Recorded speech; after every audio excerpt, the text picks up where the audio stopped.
The Endless Night. Shadows of the Nameless Valley, Episode 6, Part 6. The Earth Split Apart.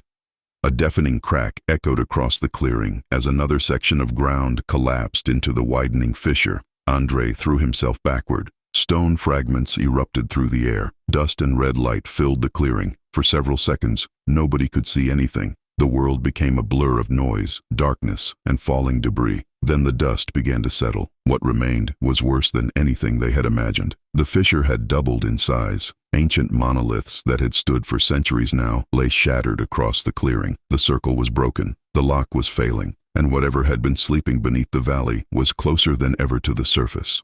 The false figures surrounding the clearing continued to transform. The illusion of familiar faces disappeared entirely. The creatures beneath were not human. Perhaps they never had been. Their bodies seemed woven from shadow and smoke. Limbs stretched unnaturally. Eyes glowed faintly red in the darkness. Their smiles remained, but now those smiles belonged to predators. The sight froze the remaining villagers in place. One of the creatures tilted its head, then another, then all of them. Thousands of movements occurring at exactly the same moment, like a hive mind receiving a command. And then they began walking forward. Panic exploded among the survivors. People ran in every direction. Some fled toward the forest, others toward the edge of the clearing. Several simply stood frozen in terror. The creatures advanced slowly. They did not rush. They did not need to. They moved with absolute certainty, as though they already knew how this would end. Maria grabbed Andre's arm. "We have to go." "Where?" "I don't know." Neither did he.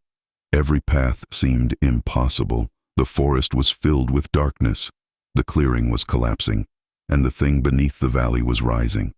For the first time, Andre felt true hopelessness. Not fear, not dread, hopelessness. Then something unexpected happened. A flash of blue light erupted near one of the fallen monoliths. The creatures stopped instantly. Every one of them turned toward the source. The clearing fell silent. Andre looked in the same direction. An old man stood beside the broken stone. Ileana's brother, Victor, the oldest surviving villager. Nobody had even noticed he had followed them into the forest. In his hands, he held an object wrapped in cloth. The blue light came from within. Victor slowly removed the fabric. A crystal appeared, no larger than a fist, yet it shone with a cold blue radiance that seemed untouched by the darkness. The creatures recoiled. The reaction was immediate, violent, fear. For the first time, they looked afraid. Victor raised the crystal higher. His voice trembled, not from fear, from age. There was always one final key. The surviving villagers stared at him. Even Andre was confused. "What are you talking about?" Victor never looked away from the fissure. "My grandfather guarded this." The crystal pulsed. The blue light expanded. Symbols began appearing across its surface. Ancient symbols, the same language carved into the monoliths. The first settlers left instructions. Andre's heartbeat quickened. What instructions? Victor finally turned. His expression was filled with sorrow. "The last door must never open." Silence. The words seemed to freeze the world itself. Then Andre understood. There weren't 3 doors, or 4, or 5. There was a final one. And whatever waited beyond it would end everything. The ancient voice returned. This time it sounded angry. The pressure in the air increased immediately. The ground shook. The fissure pulsed with red light. The gigantic eyes beneath narrowed. The creature had noticed the crystal, and it didn't like it. The voice thundered across reality. "Give it to me." Several villagers collapsed. Blood ran from their noses. Others screamed and covered their ears. Even hearing the words felt painful. Victor refused to move. "No." The blue light intensified. The crystal's glow spread across the clearing. For the first time since entering the forest, true light pushed back the darkness. The creatures hissed. Their shadows twisted violently, and many retreated. The ancient voice roared. A wave of force erupted from the fissure. Trees shattered. Stone exploded. People were thrown from their feet. Andre slammed into the ground. Pain shot through his shoulder. The crystal flickered. Victor nearly dropped it. The thing beneath the valley was becoming desperate, and that frightened Andre more than anything else, because desperate creatures were dangerous, especially ancient ones. The ground trembled again. This time something emerged. Not the creature itself. Part of it. A massive limb rose from the fissure. At least Andre thought it was a limb. The structure defied description. It resembled a tentacle, and a tree root, and a skeletal arm. All at once. Covered in symbols older than civilization. Covered in eyes. Thousands of eyes. Every eye opened simultaneously, and focused on the clearing. The sight broke several villagers immediately.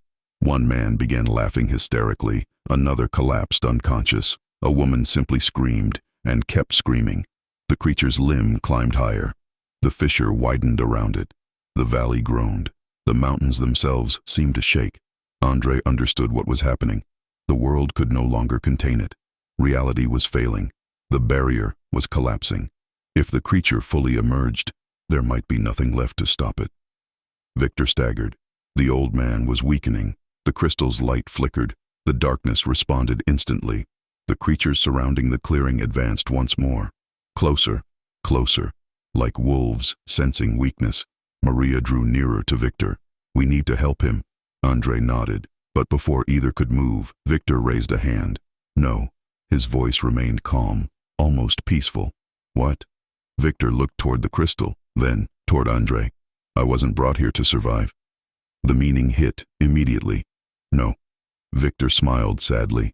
There was always a final sacrifice. The clearing seemed to freeze. Andre remembered the vision, the bargain, the price, generation after generation. The valley had remained safe because someone had always paid it, until the chain was broken, until the sacrifices stopped, and now the sleeper was waking. Victor looked directly at Andre. "You've been searching for answers." Andre said nothing. "You found them." The old man smiled. "But answers have a cost." The crystal began glowing brighter, far brighter. The blue light expanded across the clearing. The creatures retreated again. The fissure trembled violently. The ancient voice roared in fury. Victor closed his eyes and whispered something in the ancient language. The symbols on the crystal ignited. Every monolith fragment surrounding the clearing began glowing in response. The broken circle was activating. The creature beneath the valley realized what was happening, and for the first time, it sounded afraid. The voice that followed shook the world. "No." The word echoed through the forest, through the mountains, through the sky itself. The giant limb thrashed, the fissure expanded, reality cracked. Stars from the other world became visible overhead. The two worlds were seconds from colliding, and Victor stood at the center of it all, holding the crystal, holding the last hope the valley possessed. The blue light reached blinding intensity. Andre shielded his eyes. The heartbeat beneath the earth accelerated, faster, faster, faster, as if the ancient creature was desperately trying to escape before the ritual completed. Victor opened his eyes one final time and looked directly at Andre. Then he spoke. "Run." The crystal exploded into light, and the entire valley disappeared in a wave of blue fire. End of Part 6. To be continued in Part 7.